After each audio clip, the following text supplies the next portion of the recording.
This is To Catch a Conman, Season 2, In the Victim's Voices. I will take you on another fascinating journey, but this time you will hear from other men and women that, like me, have fallen prey to the various cons, scams, and deceits by one of the most prolific and successful con artists to live and operate in the Midwest. You know him as Ricky Dugo. Could $100,000 sustain my life? It couldn't even come close. So listen to me. If I was going to be in some sort of con, scam, conniving thing, it'd be for millions. It wouldn't be for $100,000. To Catch a Conman is brought to you by Studio 847 in Long Grove, Illinois. Listener discretion is advised, as some of this programming contains language and content that might be offensive to some listeners. Join me on this adventure to catch a conman. This is Adam Albin.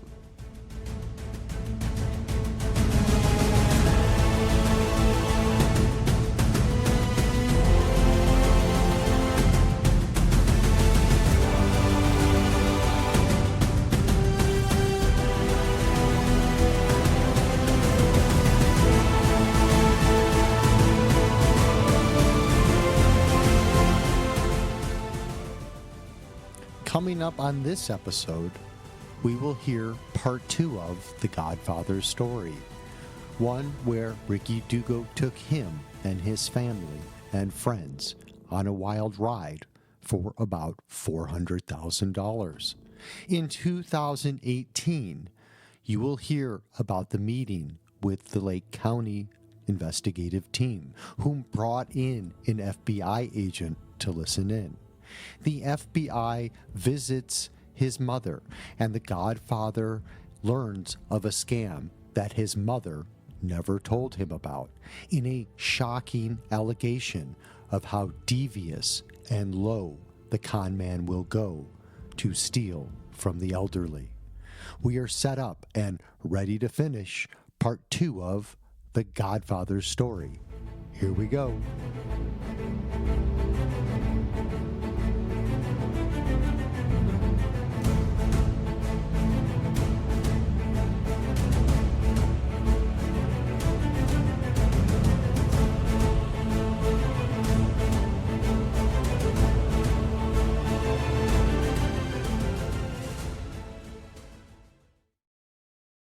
I remember him telling me when he wasn't giving me any more money, he got to the point where he came through this elaborate bullshit story of how he was going to use this money that he had in the bank, and I don't know what he said about, it was something with the IRS, and the IRS froze his bank account, and he had cash in his safety deposit box because the cash, because the car washes are cash business, so he put some cash in a safety deposit box, but they froze all his accounts and they froze his safety deposit box, so he couldn't get money out.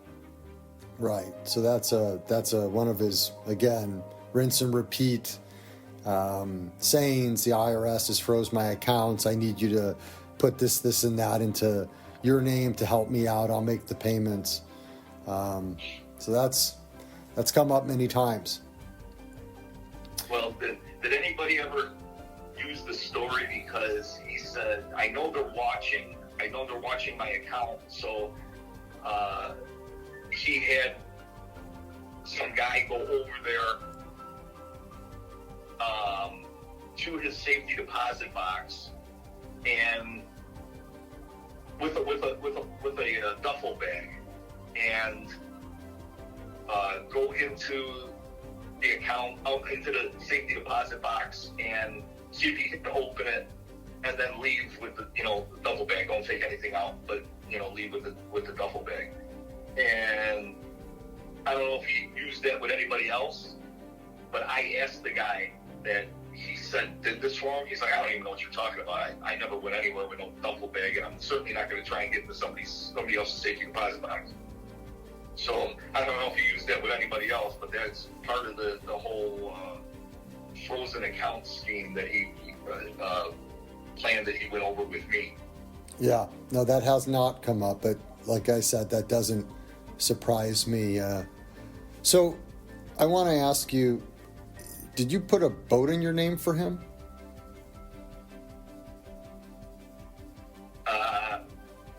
I did not put a boat in my name for him.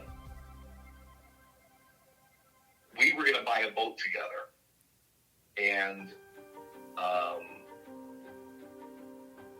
then he says, my sister, I'm going to put my sister's going to go on this thing with me. And, you know, I probably shouldn't even say anything about this boat thing, because it was one thing after another that I really don't want to talk about. Totally fair. Okay, so if you had to guess, and you may know, all in, what does he have you for? You and your mom, your family, everybody you've introduced him to. What do you think? You know, I've tried to throw those numbers out over and over, and just one part of it I have to tell you when I throw this number out is that when the investigation was going on and the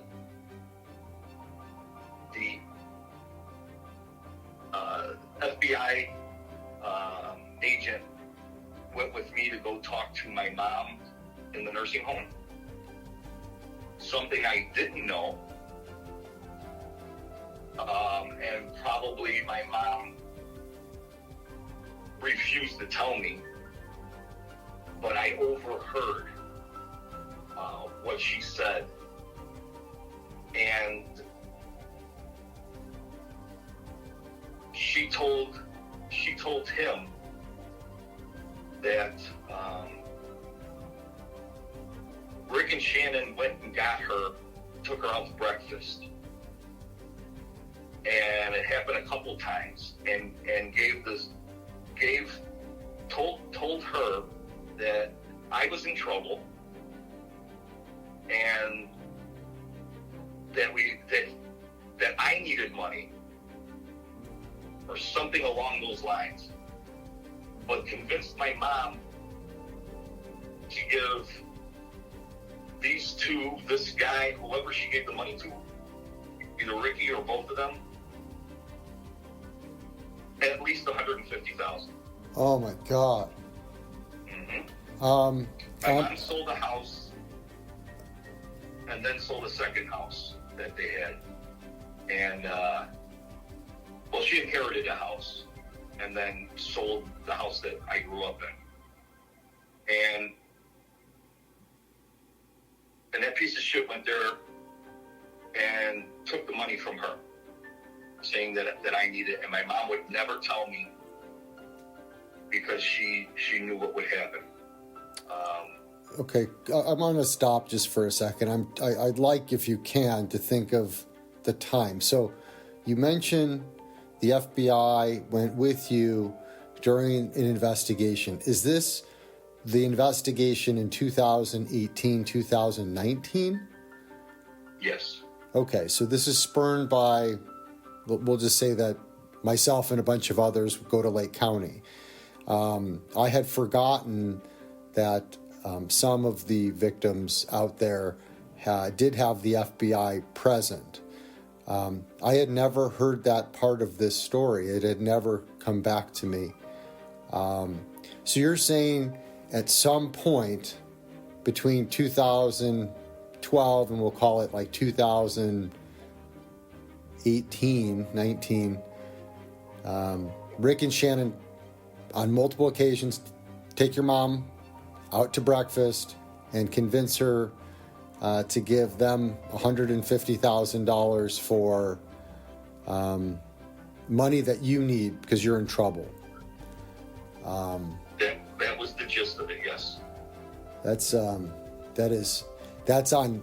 like a parallel level to when they took the guy out of his hospital bed. I mean, there's some dirty deeds being done, but that's again, that crosses a line that's bigger and better than most of the crossing of the line these people are capable of. Did not know that. I'm so sorry that happened to both your mother and you. So, were you shocked when you overheard this?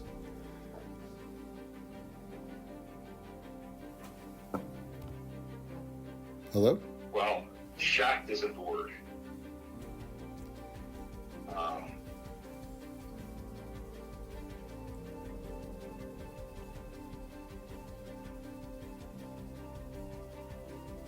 Disbelief, rage. So part of this is, it starts to make sense as you and I start to communicate a little bit more. I noticed that the messages were very, there was, I won't say they were filled with rage, and I'm not going to say what the messages are. Obviously, we've talked about all of that. But I started to see that, and now it makes sense as to why. I mean, again, I always thought, okay, he got you for.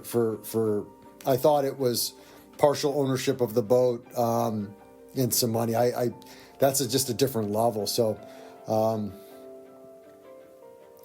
I think you're entitled to feel whatever you feel, man. It's pretty brutal. Did you ever? I wanted to get a new truck at one point, and I had I can't remember the truck or car that I had, and it was going. So he says, why don't you get a dually, a Ford, what is it, 1500, 3500, whatever it is, with the dually wheels in the back? Yeah, it's F-350 dually. Yeah. And he says we can use it actually for the car wash, to get chemicals, to bring the chemicals back and forth. We can use it. I know a car dealership in Libertyville or something that we can put these big soap gun or tanks on there with a soap gun, and we can wash the cars, and they will pay us by the car. And when we open up the car wash, we can park the truck in front and put one of those A-frame signs on there for the advertisement. And so I bought the truck, and I didn't think how hard it would be to drive one of those in the city. I'm not a truck driver. It would have been easier for me just to buy a regular SUV. But this is all part of his con. Let's use this for this, this, and this. You're my partner, and blah blah blah. And I end up with this truck, and so we're making payments for it.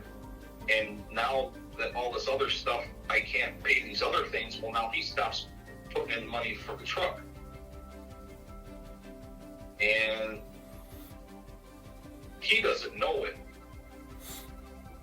but I know it, and I know that the truck was repossessed at one point. And what year, I don't even ask me what year because I don't remember. But he still was pretending like he had the truck. And I knew that the truck was already gone for like a month and a half. And so he thinks that everybody's stupid, and a lot of people like myself, yeah, stupid for getting involved. But when you have something to lose, it's very hard to do something about it. And I had a lot to lose at that time. I don't anymore, but I did at that time. Yeah, I know what you're speaking of. I know what was coming up. Again, so I'm going to ask you again, and maybe the total amount that that he stole from you and your family. And it's not to rub this in. It's just I just want to make sure that everybody hears it and comes from your mouth. I mean, obviously it's over a couple $100,000. Yes. Between me and my mom, yes. And then were there other people that you introduced, or your sister, or anybody else? Yep, my sister, a couple of my friends. I know one guy was $6,500. Another guy was, I don't even know. I know he ruined him.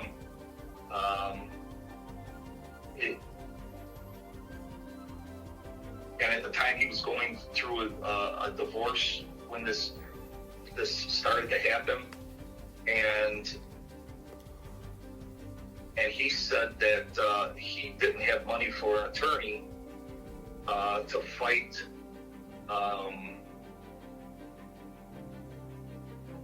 the wife in like the custody battle for the kid.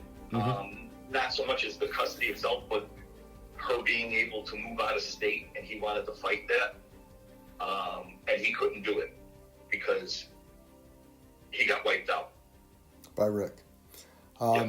So at one point, and I'm just going to throw this out there, at one point you had sent an email early on when, you and I used to kind of battle on email, and I think it was just, a couple dudes that were kind of skeptical of one another, and it's cool. I think we're so far past that.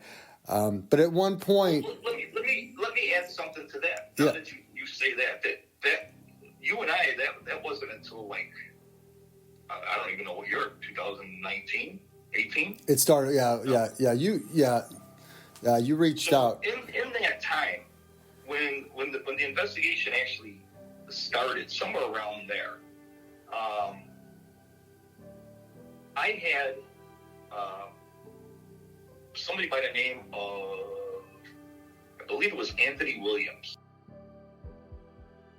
Okay, so the thing about this Anthony Williams, he left me a message, a voicemail, whoever this guy was, but he said I thought he said he was an investigator for the Lake County Attorney's Office. Well, I called the number that he left a couple times, and the guy never called me back. So I checked, and there was a male that worked for the Lake County Attorney's Office named Anthony Williams. But I could never get in touch with this guy. And I'm still not so sure that it was even him calling. It could have been somebody else calling to see if I would talk about Dickhead. Right. So, again, Anthony Williams is from Lake of the Ozarks. Lake of the Ozarks had an investigator named Anthony Williams, probably the same Anthony Williams you were trying to get a hold of. I reached out to him on many occasions via email and phone call, never returned my phone call. But detectives in Lake County did have conversations with Lake of the Ozarks, who mentioned they had opened an investigation into Rick but didn't do anything with it. So that's about the time that you and I started communicating on Facebook. And again, I think it goes into why you were so skeptical of what I was trying to accomplish. I'm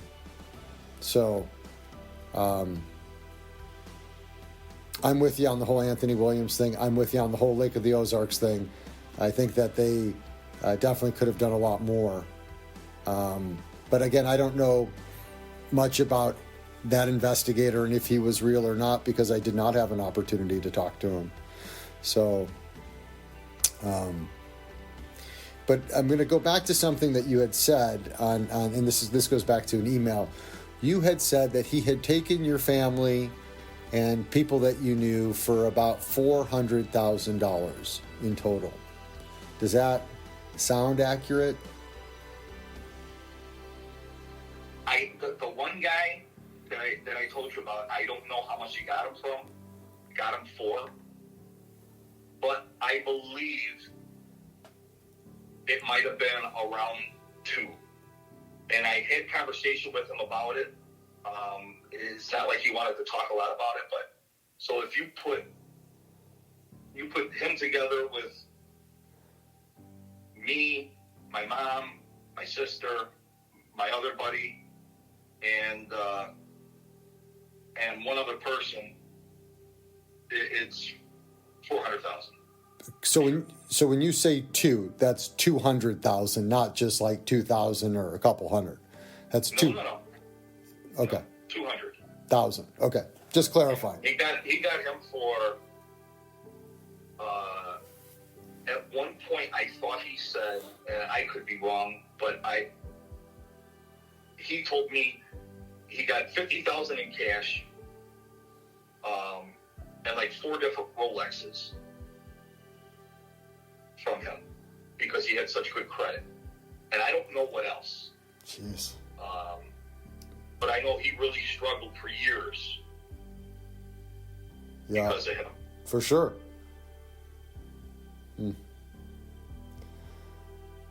So, let's go back to like Facebook and how you found me. You know, that's something I never knew. How did you find that page? Because I being that it was a spoof page and all, I didn't send you that request. I didn't know that you existed. But somehow you found that page. Well, that's a good question. Because you were following the page, and I called you out on it. So now I remember how you and I started to talk. Yeah, you said that I saw that I was following the page. I don't remember how I found that. I might have just Googled his name and that came up. I don't know. I don't remember. Okay. You know, I got some anonymous things from people about that. Like somebody sent me one time the case where he owned a boat with some guy named Dolan. Yeah, Ryan Dolan. Yeah. And they tried to claim something on their insurance, and it was denied. Something along those lines. That they sued the insurance company, trying to get the money for the boat that was. The boat had vanished.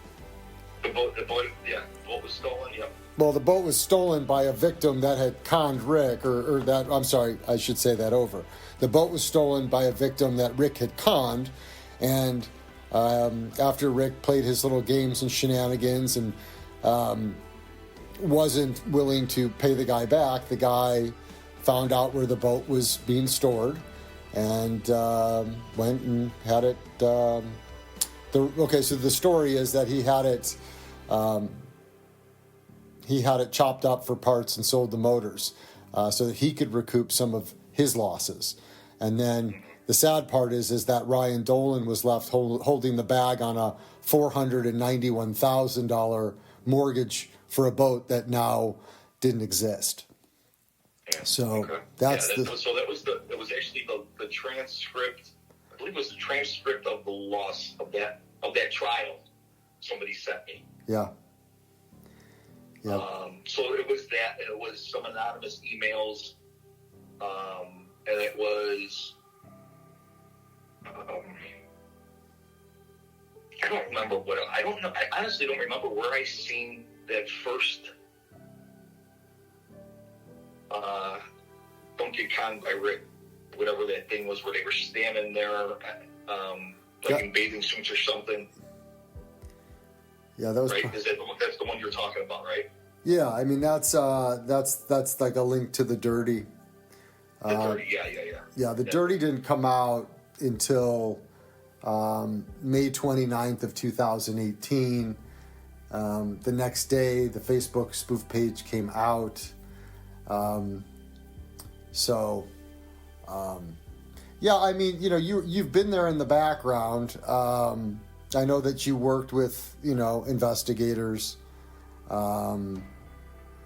I mean, looking back now, I mean, obviously he should have gotten a lot longer sentence. There should have been more cases and convictions and potential charges. But knowing that he's in prison, does that lend you any sort of happiness? Does it make you smile every once in a while? Happy, no. No? No. He ruined so many people's lives. And I don't know how you have somebody who you think is such a good family friend and make him the godfather to your firstborn son, knowing that you're fucking him over, and even after that you continue to try and do it more and more. I don't see how somebody could live with themselves. And all these bullshit tattoos about God and faith and loyalty and shit that he's got all over his body. Go suck a dick. This guy, he's a fucking piece of shit. He has no loyalty to anybody but himself. It's the God's honest truth. Absolutely. And I'll tell you where he got that tattoo, the loyalty.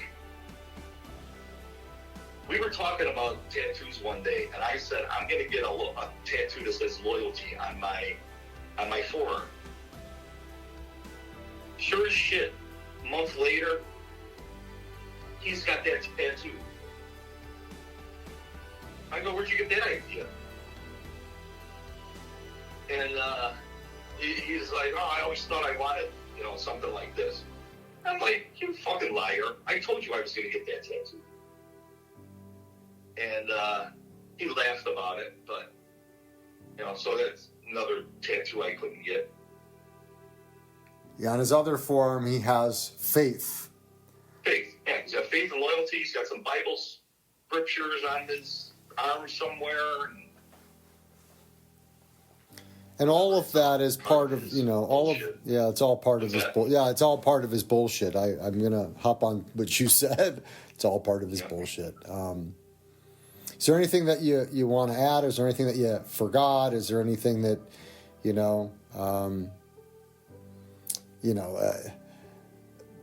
I don't even know what to say. There's some folks out there that he did. I wasn't great friends with him. I was a gym buddy, a gym acquaintance. I wasn't hanging out with him. I didn't have all of my money or all of my future wrapped up with him, So when I hear some of these stories, I get so mad. I get so angry. It's just a whole different kind of con. I mean, and I just honestly can't believe that he got away with it for so long, and that nobody ever stopped him, I have a hard time with that. Because again, if the FBI does something in 2004, 2005-ish, or, even before, the FBI had been brought in many times, just like Cook County and DuPage County. And even Lake of the Ozarks had a file, but nobody does anything. And, we're left as the collateral damage. Let me tell you this. So I had internal affairs for my job at the time want to meet with me and ask me questions about it.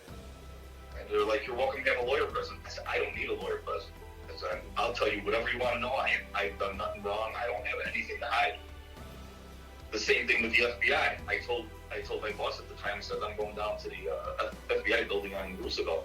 And they're like, be careful. I go, I don't have a damn thing to hide. They are not going to say anything to me or ask me anything that I cannot answer. Went down there. I didn't go down there with an attorney. I went down there and talked to the FBI, and it was the two investigators from Lake County. I think one was Tony. Yeah, Detective Thies. Yeah, Tony, and then some another guy. Detective Bill. Yeah. And that's the guy that told me it was real hard for. You're a real hard guy to find. I go, really? You really didn't try too hard. Yeah. And what was that like? I mean, what was that like? I mean, the FBI, what are they asking? I mean, obviously, I'm curious because I never met with the FBI. They didn't ask me to, anything. I'm like, why didn't they want to talk to me? Yeah, well, probably because I knew a hell of a lot more about this piece of shit than you did. Probably. I was around them for a lot longer time, and I'll tell you one thing. He never talked in front of me, like on the phone. He never, went and met people or anything, like that with me. The only thing he would ever tell me is I was at the car wash last night until 11 o'clock, or I'm telling Shannon I'm at the car wash until 11 o'clock at night, but I was actually out with some other girl, or things like that. He would tell me. So I truly thought I was the only one he was fucking over. I really didn't think that that there was all these people. And when those guys, when I went and talked to the FBI and actually the FBI didn't really say anything, to tell you the truth. I think they just kind of sat in the room and listened, but it was at their building. The other guys, they put a sheet of paper in front of me. And I think it was one or two sheets of paper, and it was all these names. And they're like, tell us all the people that you know on this list. I think there was 5 or 6 people that were on there that I knew, and there was over 100 names. Right. So, I mean, I knew about those, probably because they talked to other people, beside me, but I didn't. That was probably one of the biggest shocks to me. When you saw all the names. Yes. So I've been dying to see that, man. I've been dying to see the list. I've asked time and time again. I want to see everybody that they talk to. I'm working on it, but so that I didn't know that they actually showed that to you. That's another thing that you had access to, or at least saw briefly, that I didn't. So I'm very envious. Yeah, well, I mein to read all these names, and go through it, it's just talking to them the way they were talking, and and one other thing I want to add, and you may want to talk to me again, and we can talk some more about some other stuff. That Mundelein car wash. Yeah. Was it you that told me that you went in with him on that car wash? No. Somebody else told me. No. That was it's a guy I refer to in this podcast as Jim. Was one of a potential partner. There were other guys that he drove by and talked to, partnerships with that car wash. But keep on going. Well, did he happen to? Did anybody else say that they had a grand opening with pictures and stuff at that car wash? No. Okay. Because that's what he did with me. He brought you to that car wash? What's that? He brought you to that car wash? Oh, yeah. For the grand opening? He brought me to the car wash. After it was open, yeah. No, and before. He sent me pictures as it was getting built. I tell you, that he had me thinking for years that he was going to pay me back. And it was just one thing after another. And then when we got to this part about the car wash, to this particular car wash, I thought, well, this is it. This is actually finally happening, and I'm going to get my money back. Well, now you're talking, the investigation started officially after that. So they were telling me that, all this stuff that happened before that is past the limit of the statutes of limitations. Yeah. And it was 7 years. And FBI stuff was 3 years. Correct. Is what they told me. Correct. Which is why I wasn't included in anything. Correct. But, I could show you pictures from groundbreaking to the first car that went through the car wash. I had access to the video cameras that were inside the car wash. But but you're not getting paid, right? He's not like throwing you a couple $100 here and there every week, right? No.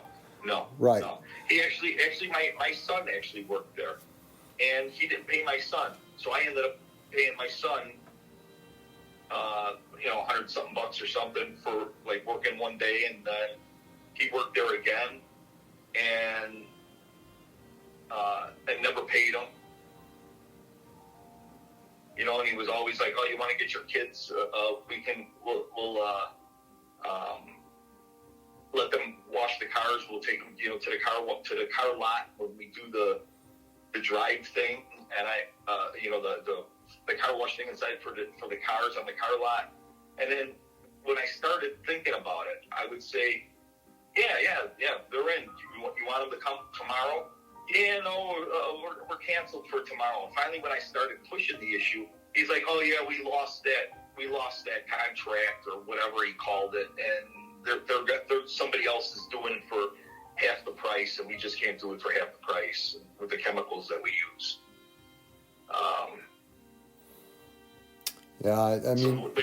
It's crazy. There was also, we may have to do this again, but there was also the voicemail. I think I sent you the voicemail he left me. No. I have to send you the voicemail.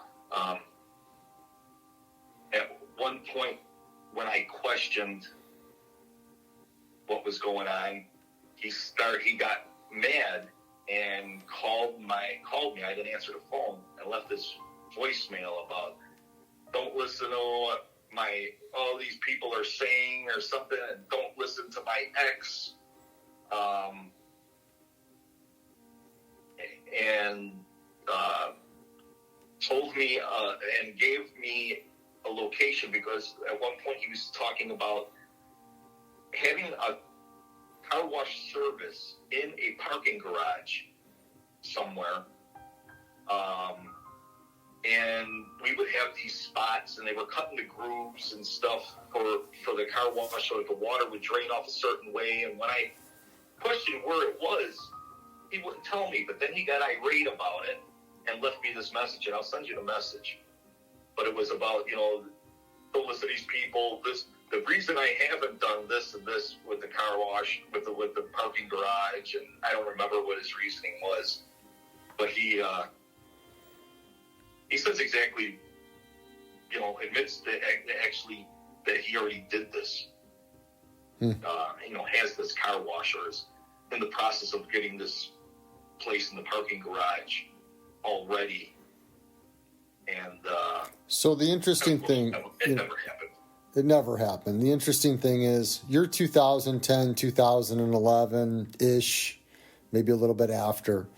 2012 to 2014, he hits Jim up. That's a $700,000 scam. In between, he's got another guy for car washes, and he's paying off aldermen using Rolexes. There's about 10 to 20 people from the time he got you, he got some really big ones in those time frames. Then he got all of the Lake of the Ozarks people, 2015, 16, 17. That's another $2.2 million. So the great thing here, Godfather, is with all of this information, we're starting to build this picture. And I say we because it's a friend of mine. We're starting to build this entire picture, which looks a lot like a timeline and what he was doing, where he was doing it, where he's living compared to where he's scamming, how the scams evolved. And it will fucking blow your mind by the end of this if we can actually successfully get this together, which I think, if you know me, I'm not going to stop until it's done. But it's truly remarkable that this same rinse and repeat scam, this had been going on now 10 or 15 years before you, and it still goes on 5 to 7 years after you.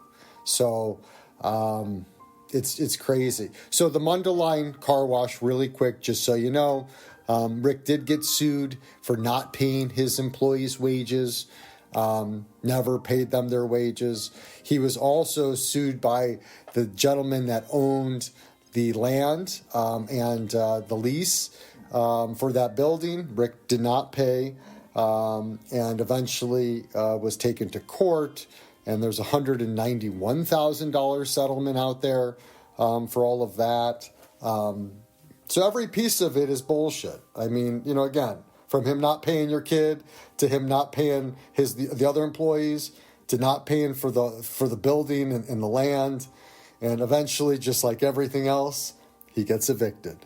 He gets kicked out, But that little tiny car wash he had open for a couple weeks in that summer helped him and fueled his desire, and he was able to bring in all these other people to show them that he had actually started a car wash and got all these other people involved in the car wash after that.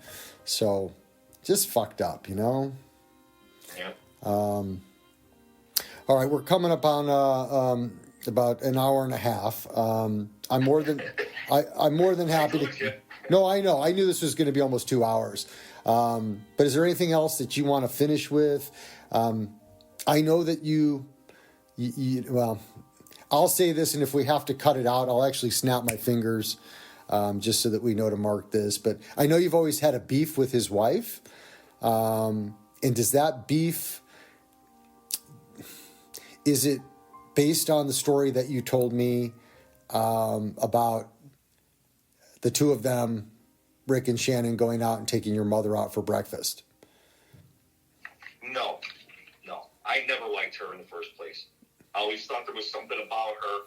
She thought she was better than everybody else. And one time early, I was with my girlfriend at the time. We went to Blue Malnati's, and they were talking about stuff, and I don't know, something.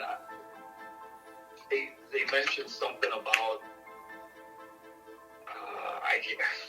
I can't remember. I'd have to ask her what we were talking about. I don't think she remembers either, but let's just hypothetically say that it was, oh, you look good in that shirt or something like that. And I was like, all right, thanks. So later, I noticed that my girlfriend at the time was being kind of quiet. And I'm like, what's up? She's like, I'll just tell you later. I said, okay. So later, she tells me, she goes, they were making fun of you. She goes, anytime they give you a compliment, they would look at each other and kind of like smirk at each other, give each other a smile whenever they said something that was complimentary. And I go, really? She's like, yep. And she never liked him from day one. Said there's something about him. He's full of shit. Yeah. A lot of people picked up on that. Sadly, you and I did not. Okay. So, anything you want to finish with? No, I guess, I mean, you and I could talk again later about something else, but, you know, I don't know, anything like I've heard about the TV pitch. He never brought that one to me. He did bring the refrigerator one to me. But I didn't need a refrigerator. He even asked if my mom or my sister needed a refrigerator, and no. But there was one time he was talking to somebody.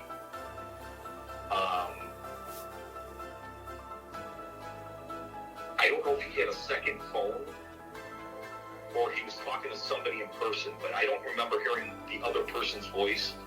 But it was he was talking about getting a refrigerator. So he forgot to hang up the phone so I could hear him over the phone. He was talking about, I can get these refrigerators, blah, blah, blah. And he was talking about, a good price from, I don't know if he said ABT. I'm pretty sure it was ABT or Apt. And then it kind of cut out. But I heard that was one of his scams, was a refrigerator thing. And that was, I heard him pitching it to somebody. Who, I don't know. Unless he was practicing, I don't know. Yeah, electronics, Apt electronics and appliances, either for investment or for a crazy deal that you can't pass up on. That was just as successful as the car wash, as the Rolexes, as the Alderman. It's just he had some really tried and true scams. He had some go-tos, and the car wash. And how do you get a car wash? Well, you got to shtup the Alderman. You got to, get Rolexes for the Alderman. That was a huge one. He made millions off of that. Electronics at a discount, another bunch of millions. And we're not talking about the cars, the boats, the leases on all these houses. If you listen to season 2, you will hear Detective Bill Bang give an estimation of what he believes, if you counted everybody up since the 1980s, he puts the number between at least $20 million, probably a lot more. And I think for a lot of us, that's a little bit hard to kind of, well, where the fuck did he get that number? But then when you start to hear 400,000 here, Jim, car wash, 700,000 there, Lake of the Ozarks, $2.2 million there, and then you just start to hear all of these $500,000, $250,000, $50,000. You start to add all this up, and it's like, holy shit, that's the real deal. This guy is really something else. So, let me ask you one more question. Do you think anybody is going to take a look-see at this guy in the future? Like anybody from, let's just say, is the FBI going to be interested in him? Is anybody really going to take a look-see? Or do you think they're going to let him just get out of jail and go on with his married life? I think they're just going to move on. Yeah. I don't think that they're going to do anything. They're not going to look.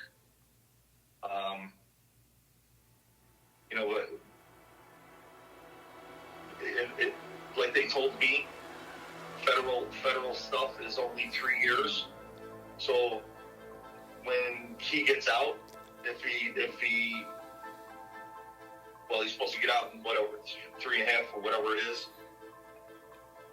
Well, anything that he just did, let's say he did something the day before he went in, it's already going to be, unless they're already started investigating it and they start the clock over, then they're not going to do nothing. Yeah. Yeah, that's something that I want to change. I want to change how serial criminals in general are looked at, to be able to go back if the crime is of the same nature. And obviously all we're hearing throughout all of this, especially with interviews, not only what I knew, but I mean, just to hear it come from your voice is these are just rinse and repeat, same thing over and over. You're just a different dude on a different day in a different place, but it's the same fucking scam, you know, the same fucking con. So it's... I'm sorry, go ahead. No, that's it. I mean... So how many Godfathers did he actually have for his first kid? Just one Godfather. I know one other Godfather to another one of his kids. You met once. His second kid. Yeah, you met once. He fell off the face of the earth. And the reason he told me he fell off the face of the earth is because his wife didn't trust him. His wife, the other Godfather's wife didn't trust Ricky. And then the other... My suspicion is that he fucked him over too. Well, and the truth is that Rick actually fucked over all of his friends. So, without getting into details, he's one of the reasons why you and I are talking today. So, and then I know I know the godmother to one of the girls was a victim for a short period of time. Rick had taken them for $5,000 or something, but then she was going to go to the police over it, and Shannon, because Shannon knew this girl from college. Shannon actually drove over to the girl's house and paid her back, and then as Shannon's in the driveway, Rick pulls up behind her, yelling at her not to pay her back. So, but she fortunately did get paid back. But yeah, the godparents, if you were godparents, you were definitely victims. So, yeah. Solid fucking people, right? Yeah, real solid. Yeah. So let me ask you one last question. If you can find that voicemail, and if you would send it over to me, if there's nothing that actually says your real identity, or if there was a way for me to remove the identity altogether, would you be willing to let me air that on as part of your interview on this story? Absolutely. It's not a secret. It's not that I was audio recording him illegally or anything like that. He left me a voicemail. Sure. This is his voice, and this is my voicemail. Hey, dumbass. You're my friend. Don't be fucking when I'm telling you something, listening to my ex-fucking wife who's putting shit on Facebook just to get people to fuck with me. Don't you be one of them. We got a lot of interacts. We got a lot of interacts, all right. Like I said before, everything's ready with the watches now. I'm not pushing anything because of money. After just paying the boat payment and the truck payment, I am on $0 until they clear this up. Zero. Except all I can live off of is what my watches make now that I can even take that doesn't pay the rest of my effing bills. So as you know, I have to get this clear so we have money. Unless you have a way to get money, which would be great if you do, we could today go open the garages, and if I step my foot in and say, get it done on Clybourne, they will go get that guy out right now. The time is past, they're ready. I am just not pushing something for them, that landlord, to be like, okay, you guys are coming in right now, and we have to start paying rent there, which we can't do at this very second, or pay the employees to train them, or do any of that stuff. So, fucking using what some other dumbass is doing to me to try to fucking get on my ass. Dumbass.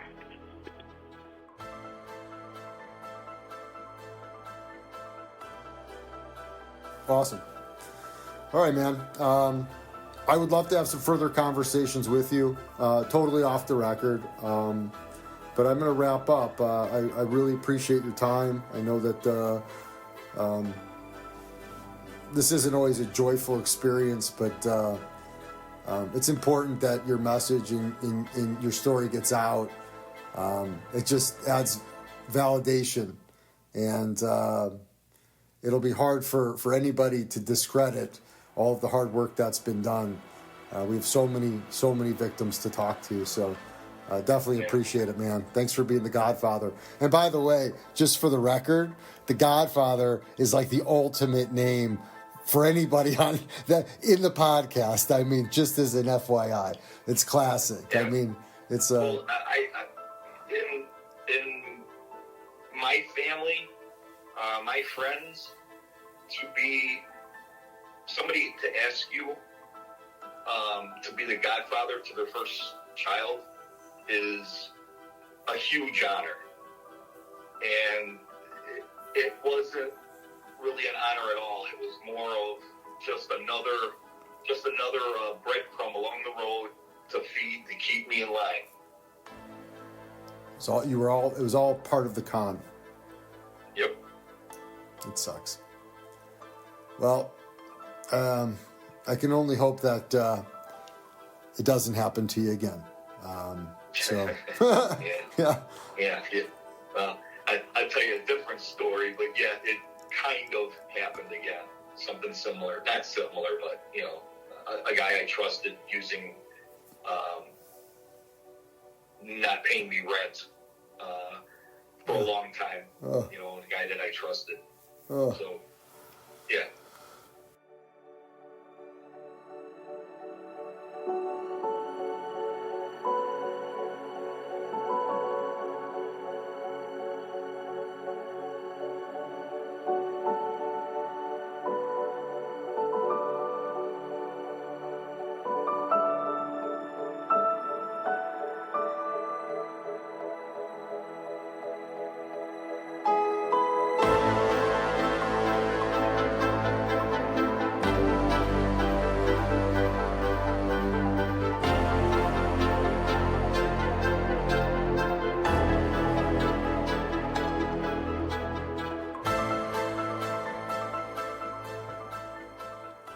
Thank you for the continued love and support of this podcast, To Catch a Con Man. We just finished up with part 2 of the Godfather's tragic story of being swindled by a man he thought was his friend and business partner. The Rolex and car wash scams come back into this podcast as the very well-polished Ricky Dugo simply rinses and repeats these tried and true cons in 2010. The identical and serial scams dating far back into the 1990s. How law enforcement never picked up on these patterns of lies and deceit and destruction is simply beyond me. These 2 particular scams have been huge winners for Dugo, affording the con man millions of dollars in illicit gains, millions of dollars in stolen money, helping him to prop up his image of burgeoning success, an image so believable Ricky was able to continue conning for years to come. All of that may be true, but that was before he conned me.